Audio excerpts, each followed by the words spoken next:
भगवान् शरीरनिधने परमुक्तिभाजं चक्रे समस्त शिवशास्त्र विबोध हेतु नित्यं तमेव गुरुनाथमहं प्रपद्ये। ओं हां शिवाय परमगुरवे नमः। ओं हां ईशान शिवाचार्य परमगुरवे नमः। எல்லாம் வல்ல சர்வசாட்சி தெய்வமாக விளங்கக்கூடிய திரு அங்கிதற்கண்ணி உணவர் திரு ஆளவாழங்களின் திருவருளாலும் ஞானாச்சாரியாரின் குருவருளாலும் இந்த சமஷ்டி வித்யா நகரம் என்று அழைக்கக்கூடிய மதுரை தம்பதியில் சிவாகமங்களை போற்றிடும் திருமுறைகள் என்னும் தலைப்பிலே சிவபெருமானின் அங்காங்கியாக திகழக்கூடிய சிவாகமத்தின் சாரமாகிய 12 திருமுறைகளிலே 8ஆம் திருமுறையாகிய திருவாசகத்திலே சிவாகமத்தின் ஞானபாத சாரமாகிய திருப்பொற்சுன்னம் என்னும் படலத்திலே எம்பெருமானுக்கும் அம்பிகைக்கும் உள்ள தொடர்பை எவ்வாறெல்லாம் சிவாகமங்களில் போற்றப்பட்டுள்ளதோ அவ்வாறே திருவாசகத்திலும் போற்றப்பட்டுள்ளது. அந்த விஷயத்தை பற்றி என் குருநாதர் எனக்கு போதித்தது எனக்கு என்ன புரிந்ததோ அதை உங்களது திருச்செவிகளுக்கு சமர்ப்பிக்கிறேன். எம்பெருமானின் திருவுருவத்தை 9 விதமாக தியானிக்கக்கூடியது சுப்ரபேதாகமம். ஓம் நவதத்வமிதி ப்ரோக்தம் சத்தானாம் முக்திதாயகம் சிவசக்திநாதபிந்து சாதாட்சேஸ்வர ருத்ரகாः விஷ்ணுः பிதாமஹஸ்தேஷாம் ஏகைகோத்பவமுச்யதே. இந்த ஸ்லோகத்தின் அடிப்படையில் ஓம் சிவதத்வாத் சஹஸ்ராம்ஷா சக்தி தத்துவ சமுத்பவः, சிவதத்துவத்தில் இருந்து ஆயிரத்தின் ஒரு கூறாக சக்தி தத்துவமானது உத்பவமாகிறது. தஸ்மாத் சைவ சஹஸ்ராம்ஷாத் நாத தத்துவ சமுத்பவः, சக்தி தத்துவத்தில் இருந்து ஆயிரத்தின் ஒரு கூறாக நாத தத்துவமானது தோன்றுகிறது. தஸ்மாத் சைவ சஹஸ்ராம்ஷாத் பிந்து தத்துவ சமுத்பவः, நாத தத்துவத்தில் இருந்து ஆயிரத்தின் ஒரு கூறாக பிந்து தத்துவமானது தோன்றுகிறது. தஸ்மாத் தசீக பாகேன தத்துவம் சாதாட்சமுத்பவः, அதன் 10 ஒரு பாகமாக சாதாட்ச தத்துவமானது தோன்றுகிறது. பரமேஸ்வரனுக்கும் பரமேஸ்வரிக்கும் உண்டான உறவை தாயாகவும் மனைவியாகவும் மகளாகவும் சகோதரியாகவும் இவ்வாறு விசேஷமாக சிவாகமங்களில் கூறுகிறது.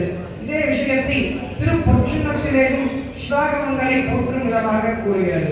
வெண்ணிடை செந்துவர் வாய் கருங்கன் வெண்ணகை பன்னவர் மென்மொழி என்னுடைய ஆரம்பம் எங்களப்பன் எம்பெருமான் இமவான் மகட்டு தன்னுடை கேள்வன் நகன் தகப்பன் தமயன் நம் ஐயன் தாழ்கள் பாடி பொன்னுடை பூன்முனை நன்றினரே பொன்திரு பொற்சுன்னம் இடித்தனாமே. அம்பிகையின் இடை அழகை வர்ணித்து உடல் அழகையும் வர்ணித்து அம்பிகையின் குரல் வளத்தை மென்மொழியீர் என்று வர்ணித்து அதற்கு ஒரு புராண சான்றையும் கூறுகிறார். கைலாயத்திலே பார்வதி பரமேஸ்வரருக்கு முன் கலைவாணி இறைவனை குறித்து தனது வீணையினால் கானம் ஒன்று வாசிக்கிறார். அந்த கான முடிவிலே பார்வதி பரமேஸ்வரனை குறித்து அடியேன் சமர்ப்பித்த கானமானது எவ்வாறு உள்ளது என்று விளங்குகிறார். அந்த தருணத்திலே மதுர பாஷினி என்று அழைக்கக்கூடிய வெண்மொழியில் நன்றாக உள்ளது என்று வாய்மலர் தருவினார்.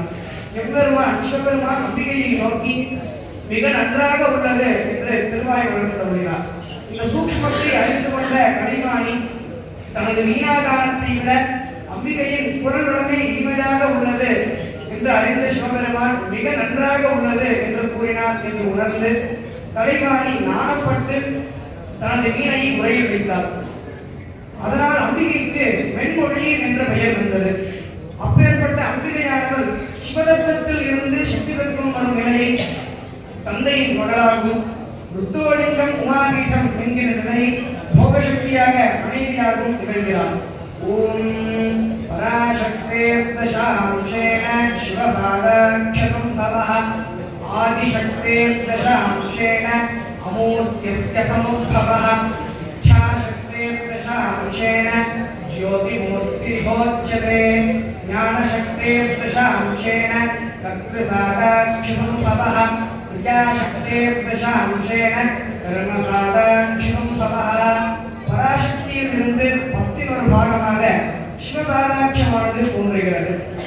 ஆதிசக்தியில் இருந்து 10 ஒரு பாகமாக அமூர்த்தி சாதாட்சமானது தோன்றுகிறது. இச்சாசக்தியில் இருந்து 10 ஒரு பாகமாக மூர்த்தி சாதாட்சம் தோன்றுகிறது. ஞானசக்தியில் இருந்து 10 ஒரு பாகமாக கர்த்து சாதாட்சமானது தோன்றுகிறது. கிரியாசக்தியில் இருந்து 10 ஒரு பாகமாக கர்மசாதாட்சமானது தோன்றுகிறது.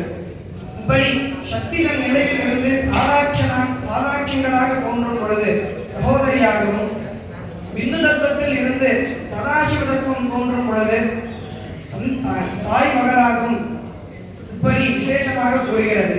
தன்னுடைய கேட்பன் மகன் தகப்பன் சமயன் நம் ஐயன் தாழ்கள் பாடி என்கின்ற வாக்கிற்கிணங்க சிவாகமங்களை போற்றியே திருமுறைகளிலும் இறைவனை சிவாகமங்களால் அவலம்பித்தே அருளாளர்கள் பாடி வருகிறார்கள்.